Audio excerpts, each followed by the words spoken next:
हाथ से न मरूं और करोड़ों वर्षों तक तीनों लोगों का राज करूं, यह वरदान आप मुझे दीजिए। शिव जी ने तारक को यह वरदान प्रार्थना पर स्वीकार कर ली। तदुपरांत उसे इच्छित वरदान दे दिया। कैलाश पर्वत पर लौट आए तारक भी शिव जी के वरदान प्राप्त कर अत्यंत प्रसन्न हो अपने घर को लौट गया। इतनी कथा सुनकर नारद जी कहा, हे पिताजी, वरदान पाकर तारक ने क्या किया? सब सुनकर मुझे सुनने की मेरी इच्छा है। ब्रह्मा जी बोले, हे पुत्र, वरदान पाकर तारक अपने घर लौट गया और आया। उसने अपनी स्त्री से संपूर्ण वृत्तांत को सुनाया और उस समय दैत्यों को एकत्र होकर तारक को अत्यंत प्रतिष्ठित था अपना स्वामी स्वीकार कर लिया। इतनी तपस्या करेंगे, जितने भी दैत्य थे वो सब इकट्ठे हुए और अपना राजा मान लिया। किसको? तारक। उसकी बहुत प्रकार से स्तुति प्रशंसा हुई। उसके उपरांत तारक ने सब असुरों को एक बड़ी सेना इकट्ठी की। उसमें करोड़ों बलशाली असुर योद्धा थे। उस सेना के 10 मुख्य सेनापति भी थे, जिनके नाम इस प्रकार है: कुंभक, कुंजन, महिष, कुंजर, काल नेमी, नीमी, कृष्ण जठर और प्रजम्बुक शुंभ था। काल केतु जो दैत्य इस संपूर्ण सेना का प्रधान सेनापति था, उसका नाम अग्रसेन था। ये सब असुर योद्धा अपने सामने तीनों लोगों को तुच्छ समझते थे। इस सेना को लेकर तारक ने सबसे पहले इंद्र को चढ़ाई की, उपरांत देवलोक के चारों ओर से घेर लिया। हे नारद, इस प्रकार से देवता दैत्यों में घोर युद्ध हुआ। इस लड़ाई में दैत्य जीत गए, देवता हार गए। अब महिषासुर अरुण ने एक दूसरे भागी है ना। उस समय तारक ने अपना तेज प्रकट करके इंद्र को परास्त कर दिया। तदुपरांत विष्णु जी के सम्मुख जा पहुंचा। तारक के इस प्रताप को देखकर विष्णु जी ने पहले तो बहुत आश्चर्यचकित किया, फिर शिव जी के वरदान की महिमा समझकर युद्ध क्षेत्र को अंतर ध्यान हो गए। अब तदुपरांत उन्होंने अपनी राजधानी में ले गया और वहां पर बंदी गृह बना लिया। सभी देवताओं को बंदी बना लिया। इस प्रकार यंत्रणाएं देने लगा। महानदी समुद्र में जा मिली। उस स्थान पर तारक राजधानी थी। देवता दैत्य इकट्ठे हुए। तारक ने निर्भय होकर अपने देश को अलग अलग भागों में बांट दिया। उनका राज असुरों को सौंप दिया। अपने परिवार तथा मित्रों सहित आनंद का उपभोग करने लगे। इस प्रकार विष्णु जी को के स्थान पर तारक स्वयं तीनों लोगों का स्वामी बनकर निवास करने लगा। अब वे अपने लोगों को चले गए। नारद, तारक के राज्य में देवताओं ने अतिरिक्त और कोई दुखी नहीं था। यह बात तुम्हें भली बातें जान लेनी चाहिए। ब्रह्मा जी कहते हैं कि नारद, देवताओं के राक्षसों से पीड़ित होकर अनेक प्रकार के दुख उठाए। वे परस्पर इस प्रकार से कहने लगे कि हम किसके पास जाकर अपना दुख रोए। अब चंद्रमा जो संसार को जीवन दाता है, वे स्वयं भी इस समय तारक की सेवा करने लगे। चंद्रमा तारक की सेवा करने लगे।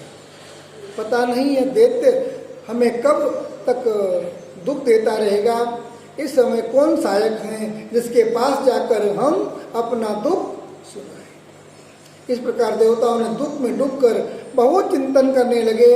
अंत में सब एकत्र होकर चंद्रमा, इंद्र, बृहस्पति को साथ में लेकर कहाँ गए?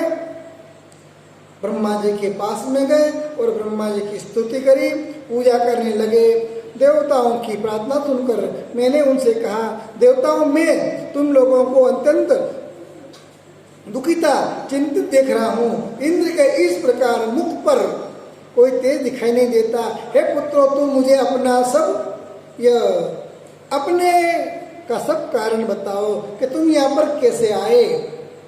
सभी देवताओं ने एक स्वर में कहा कि शिव जी के आशीर्वाद से तारकासुर बड़ा दुष्ट हुआ और तीनों लोगों पे राज कर लिया और हम उसी के कारण घर घर भागते फिरे इधर छिपते फिरे। अब सभी देवताओं ने नारद जी कहते हैं, पूछा कि हे पिताजी तो फिर आपने क्या किया? तो ब्रह्मा जी के उन सब देवताओं को लेकर मैं कहाँ गया? कैलाश पर्वत पर गया और शिव से विनय करी। अरे और फिर भगवान तपस्या कर रहे शिव जी, तो उनके तप से एक बूंद गिरी पसीने की, जिससे एक बालक उत्पन्न हुआ पृथ्वी पर। उसको पृथ्वी ने अपना पुत्र माना और अपना दूध पिलाया। वो हुआ भौम। भौम मतलब मंगल ग्रह की उत्पत्ति हुई उज्जैन में। ये शिव जी का ही पुत्र है और पृथ्वी माता बनी, उन्होंने दूध पिलाया।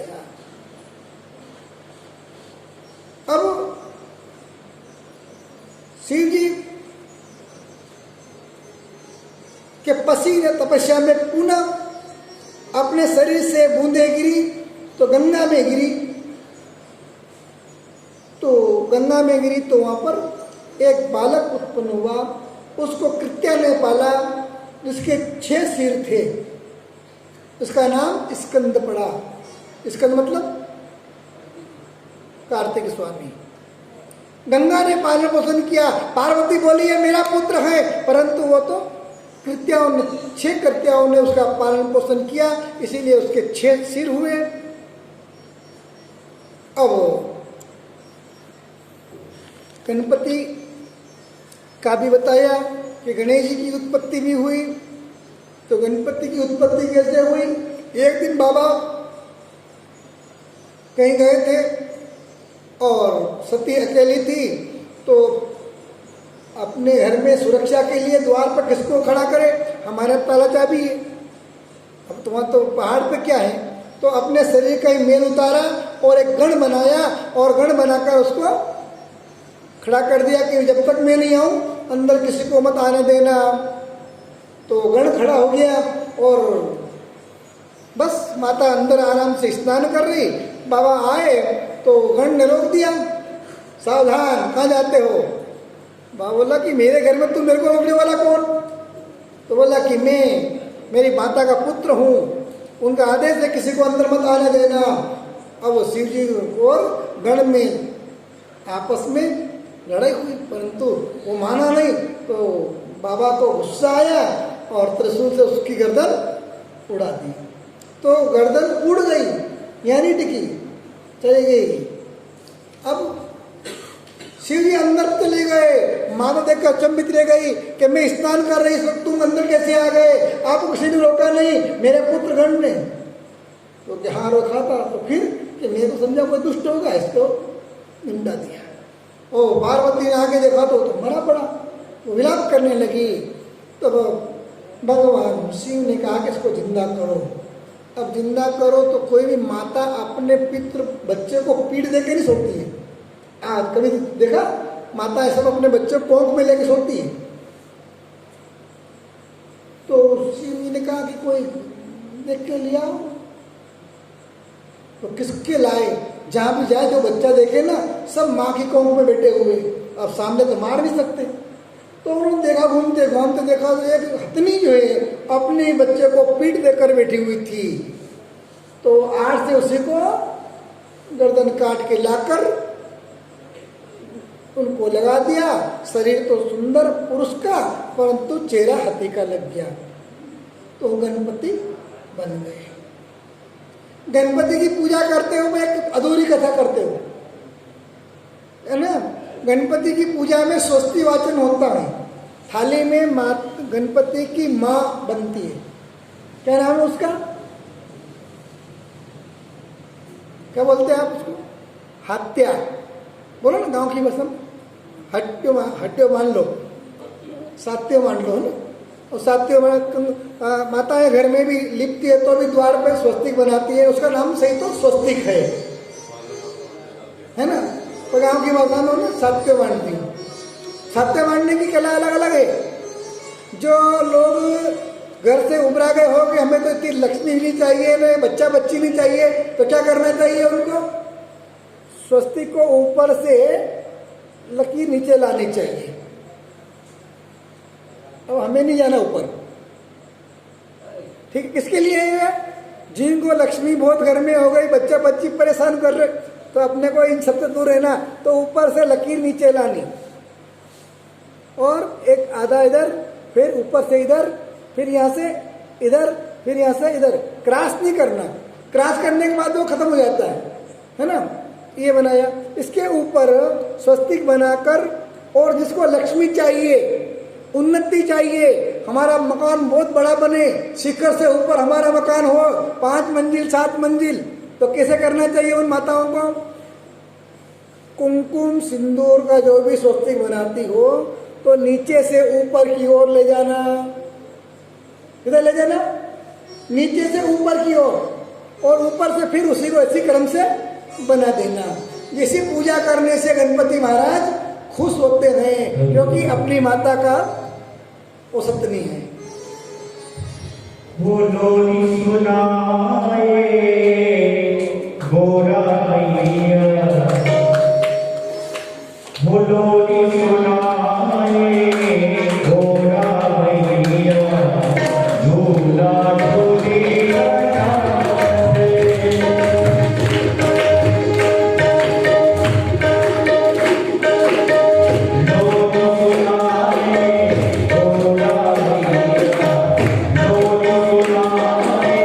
Oh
गणपति महाराज बड़े सुंदर हुए।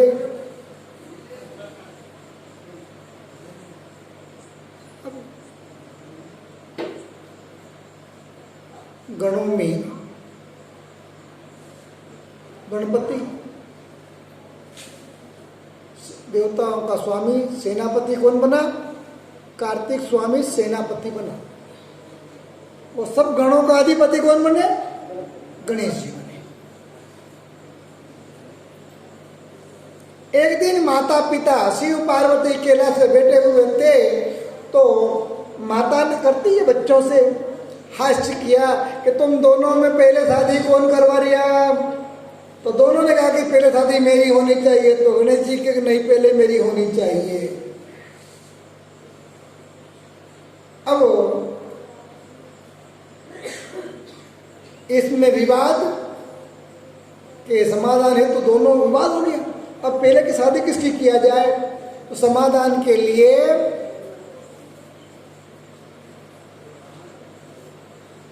उनको आदेश दिया कि जो पृथ्वी के पहले चक्कर लगाकर जो आएगा उसका विवाह पहले किया जाएगा।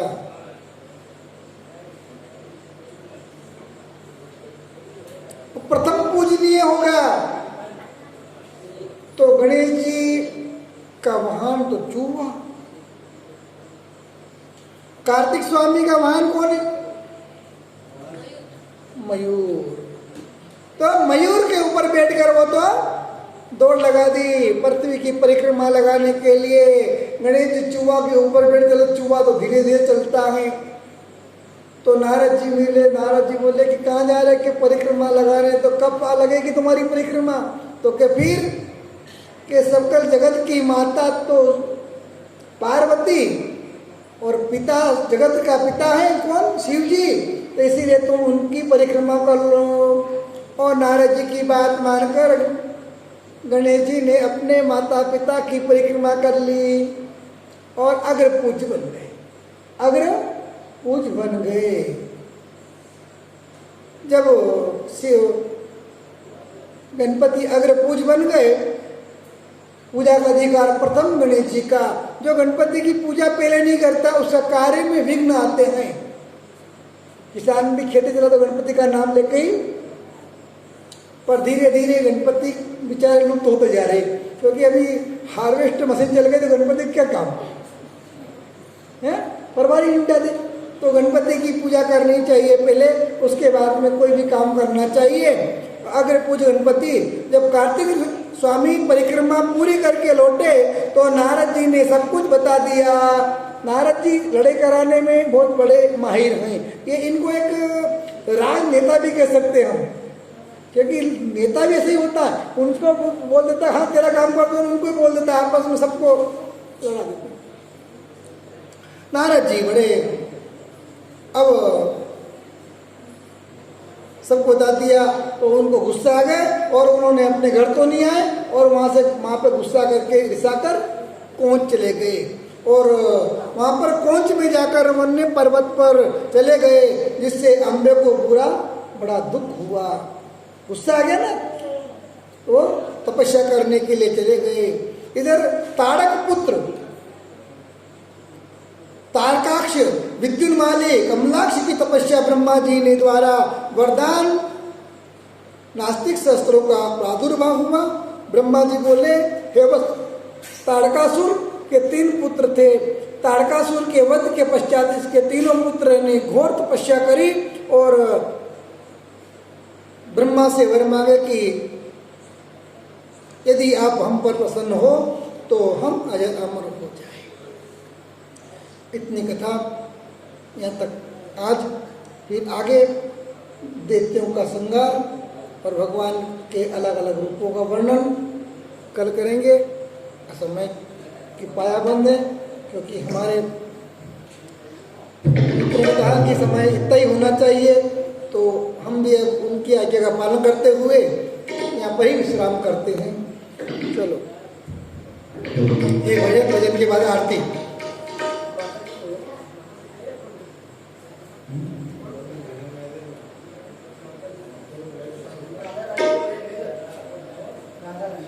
चलो इनकी जो इच्छा है वो सुनाई दो कि भक्तों के बसे भगवान